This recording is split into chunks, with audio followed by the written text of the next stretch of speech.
Let's face it, picking the right running shoes in 2025 is more confusing than ever. There are carbon plates, nitrogen-infused foams, supercritical midsoles, and more buzzwords than a tech keynote. But when you're out there chasing personal bests or just logging your daily miles, none of that matters unless the shoe actually works for you. I've been running, testing, and rotating through dozens of shoes this year. Long runs, recovery days, track sessions, you name it. And after all those miles, these are the 5 running shoes that genuinely stand out. Let's get into it. If you're the kind of runner who values control over cushion, or maybe your form starts to break down after 15K, the Rebel V4 is your new best friend. It's built on a surprisingly wide platform, giving you excellent lateral stability without feeling bulky. The shoe skips the stability gimmicks. There's no post or medial wedge, but the geometry and lower stack help keep your foot centered and secure, even when you're fatigued. The FuelCell foam in this version is a bit firmer than older versions, which actually helps with control at faster paces. And here's the kicker. It weighs just around 215 grams. For a shoe this stable, that's wild. I've used it for tempo sessions, fartleks, even light trail running when I want something low profile and agile. Is it a long-run shoe? Not really. But if you're doing track work, Hill repeats, or just want a shoe that feels fast and locked in, the Rebel V4 delivers. Look, not every run needs to feel like a race. Some days, your legs are shot, and you just need comfort. That's where the Mizuno Neo Zen comes in. This is Mizuno's most cushioned trainer to date, featuring their supercritical Energy Core foam. And it shows. The underfoot feel is buttery soft without being sloppy. The ride is smooth, the transitions are mellow, and the stack height gives you all-day protection, especially during recovery days or easy jogs. No plate here, and that's a good thing. The shoe doesn't try to be fast, it just wants to take care of your legs. The forefoot is broad and rockered, making transitions feel natural even when your cadence drops. And despite its chunky profile, it still comes in under 230 grams. It's not going to win any races, but when your legs feel like bricks and you just want to move, this shoe has your back.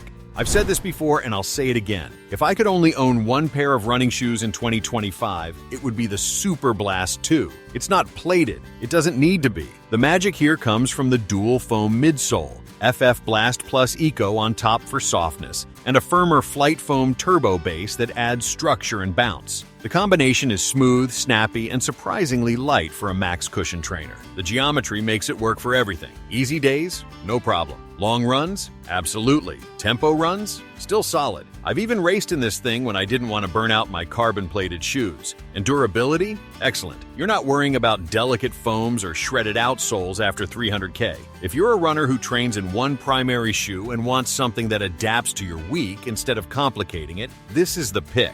If you're logging weekly long runs or training for a marathon, you need something that can go the distance. And that's exactly what the NOVABLAST 5 does. This shoe features a full-length FF-Blast Plus Eco midsole that's soft, yet slightly firmer than previous versions. That's a good thing. It still gives you the plush feel ASICS fans love, but it no longer feels mushy at faster paces. The rocker is noticeable, the transitions are smooth, and the shoe doesn't feel dead even at 30 kilometers in. It's a touch lighter than the SUPERBLAST and has a bit more ground feel, which makes it better for marathon-paced long runs or long progression efforts. If the SUPERBLAST is the Swiss Army knife, the NOVABLAST is the dedicated long-haul tool. Comfort, efficiency, and a clean design. This is my long-run workhorse for 2025. The crown this year goes to the Adios Pro 4, Adidas' latest evolution of the super shoe formula. And yeah, it lives up to the hype. The Lightstrike Pro midsole is plush but fast, and the carbon-infused energy rods give the shoe a rolling, efficient feel that just wants to move. You get excellent bounce, top-tier energy return, and enough comfort to stay strong through a full marathon. What really stood out to me during testing was the balance. This isn't just a fast shoe, it's a friendly fast shoe. The stability is better than you'd expect from something this light, and the updated upper locks in securely without pressure points. If you're racing 10Ks, half marathons, or full 42K efforts and want to give yourself every possible advantage without sacrificing comfort, the Adios Pro 4 is it. Fast, forgiving, and finely tuned for race day. So, whether you're grinding out 80-mile weeks, just getting started, or chasing that elusive sub-3 finish, one of these 5 shoes has your name on it. Let me know. What are you running in this year? Are you all in on plated racers or sticking with trusted trainers like the SUPERBLAST? Drop your picks in the comments below. And hey, if this helped you out, give it a like, maybe subscribe, and I'll see you on the next run. Run smart, stay smooth, keep moving.